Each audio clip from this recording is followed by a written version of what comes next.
we shouldn't underestimate discrimination where it exists, and we should call it out and fight it. But it's also important not to find discrimination where it does not exist. I'm wondering, so you and Congressman Donalds, both black men who grew up in the South, I wonder if either or both of you would care to briefly address, I mean, I'm sure you've seen and experienced discrimination in your lifetimes. Could you just reflect on how important it is that we get this right? In other words, see discrimination where it exists and fight it, and not choose to find it where it doesn't exist. Yeah, I'm happy to respond to that. Thank you very much for the question, Senator.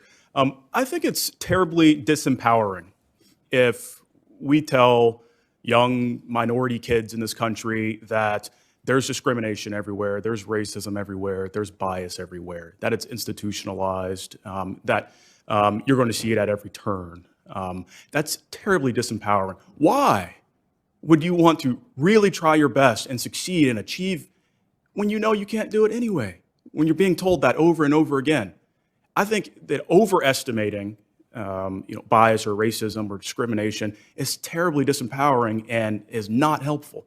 What we really should be doing is putting our finger on exactly what that is and being careful about the way we speak. I think the dictionary definition of discrimination is something very akin to intentional prejudicial treatment.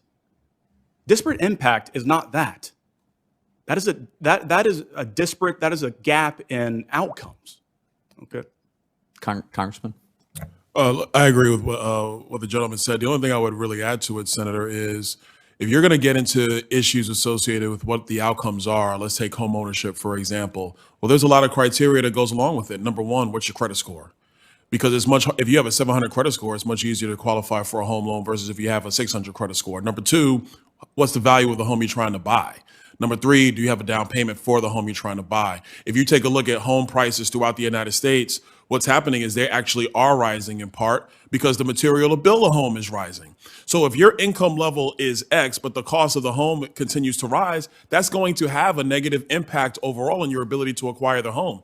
If you want to get into the situation of looking at money you want to borrow for a small business, and one of the things that we are talking about is, are there impacts on disadvantaged communities, minority communities, because of the way banking is structured in the United States right now? I would say, yeah.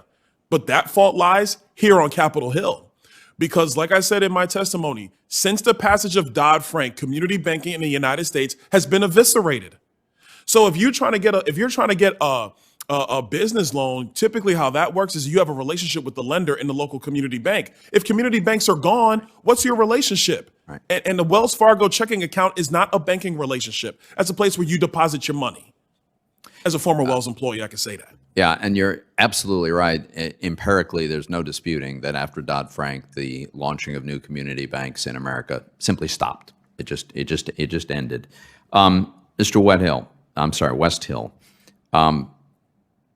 you in your testimony, you pointed out that disparate impact theory is actually in tension with the constitutional guarantee of equal protection because it promotes race-conscious decision-making. Could you elaborate on that at all?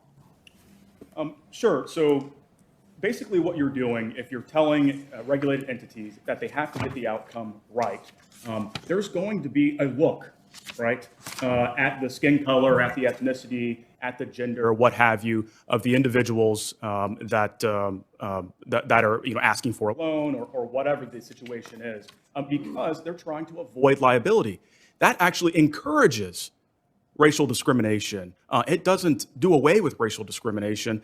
Think about that hiring manager, for example, who at a large bank needs to get his numbers right in terms of the diversity initiatives that the bank has launched. We've heard about something like this fairly recently.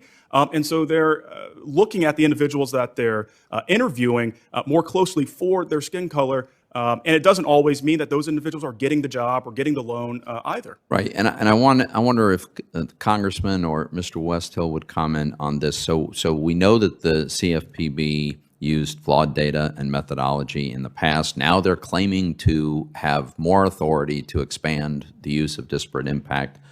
What's the net effect that if they get their way, if the CFPB gets its way, what's the net effect on the cost and the availability of credit and financial services in minority communities, in your view? Oh, I'm gonna tell you right now, the cost is gonna skyrocket. Because what you're going to do is you're going to have to bring in, frankly, more middle managers into every banking institution to deal with the new loopholes that CFPB is going to create. Everybody's going to have to double check and triple check boxes. All that does is add more costs to delivering credit into these communities, or any community for that matter in the United States. And at the end of the day, as somebody who underwrote credit, so I did this as a living, everything that you lend has a cost to the bank. And if the costs are prohibitively more expensive because of the unintended consequences of a regulatory burden from the CFPB, which, by the way, is still unconstitutional in my opinion, then what will happen is the cost will be borne by the consumer in higher credit costs. And if you're talking about people in the United States who are at the lower end of the socioeconomic spectrum, the burden will fall on them more than anybody else. And you might actually dry up lending opportunities in the process as well. Yeah, I was just going to make that point. I think not only are costs going to skyrocket, as Congressman Donalds suggested, it may be the case that services are just not provided at all. It's too cost prohibitive, or the liability is too great to even provide the services, and it's going to fall disproportionately on minorities, senior citizens, immigrants, individuals who can't afford to have that sort of scenario play out. Thanks for watching, and if you haven't already, please consider subscribing to our channel. And while you're at it, please leave us a comment. Thank you for watching.